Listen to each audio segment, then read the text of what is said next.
Hasta aquí hemos visto varias tendencias. Seremos más, las clases medias aumentarán y seremos más urbanos. Todo ello tendrá impacto sobre nuestro planeta. Lo estudiaremos primero a través de un triángulo compuesto de energía, agua y alimentos.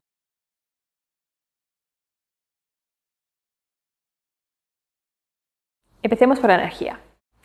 Si la población mundial está creciendo y además saliendo de la pobreza extrema y ascendiendo a la clase media, requerirá más energía. Por ejemplo, para iluminar y calentar o enfriar sus casas o conducir sus coches. Según las previsiones de la Agencia Internacional de Energía en 2017, la demanda energética global crecerá en un 16% para 2030 y casi 30% para 2040. No serán los países más desarrollados los que asumen este crecimiento. De hecho, casi no aumentarán su consumo energético. En algunas regiones, como Europa, el consumo incluso bajará, en parte a causa de mejoras en la eficiencia energética. ¿Dónde se concentra la nueva demanda entonces? De aquí a 2030, el 95% se dará en las economías emergentes y en desarrollo: Asia, África, Oriente Medio y América Latina.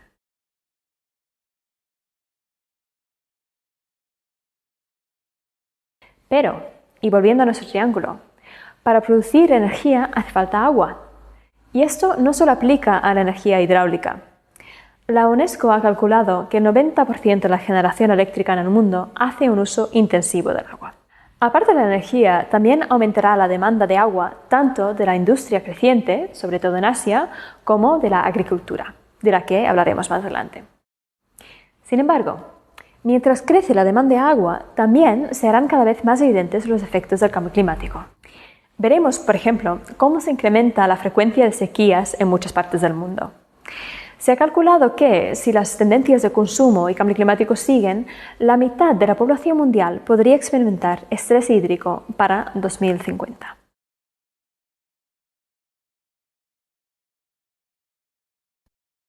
Y vamos ahora con el último punto del triángulo, la alimentación. Y para ello volveremos a la clase media.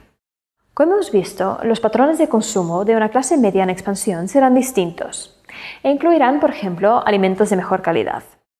En particular, se prevé un mayor consumo de proteínas, como la carne, cuya demanda se duplicará entre 2000 y 2050, con el impacto medioambiental consiguiente, ya que la producción de carne requiere mucha más agua y energía que la de otros alimentos, como los cereales.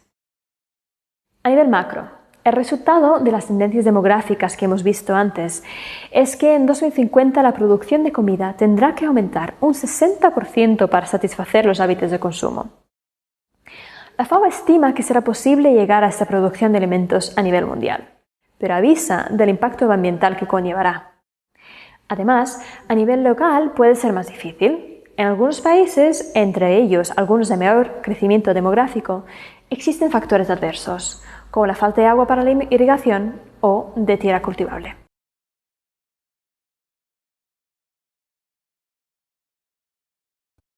Y terminaremos entonces este apartado con una mirada a un fenómeno omnipresente cuando hablamos del triángulo de agua, alimentos y energía: el cambio climático.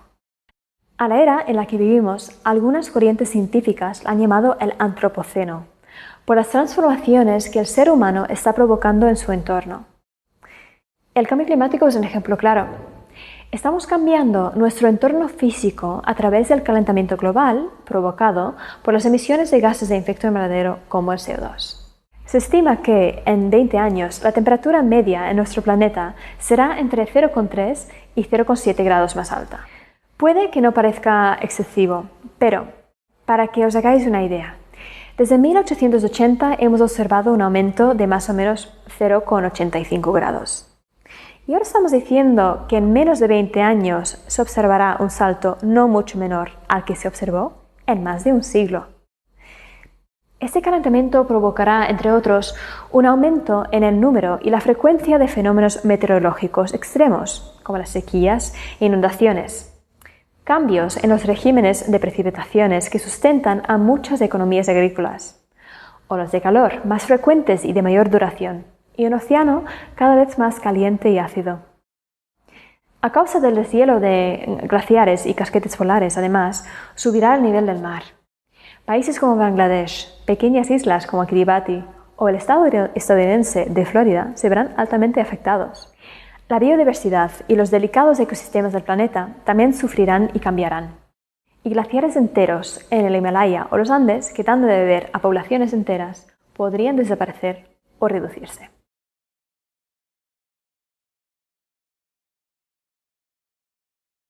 Además, serán sobre todo las poblaciones de países en vías de desarrollo que sufrirán más esos cambios, al ser sus entornos naturales los que más padecerán las alteraciones que hemos descrito y al tener una menor capacidad de adaptarse a los cambios. No es un panorama especialmente alentador, y la preocupación sobre ello está aumentando tanto en los países en desarrollo como en los desarrollados.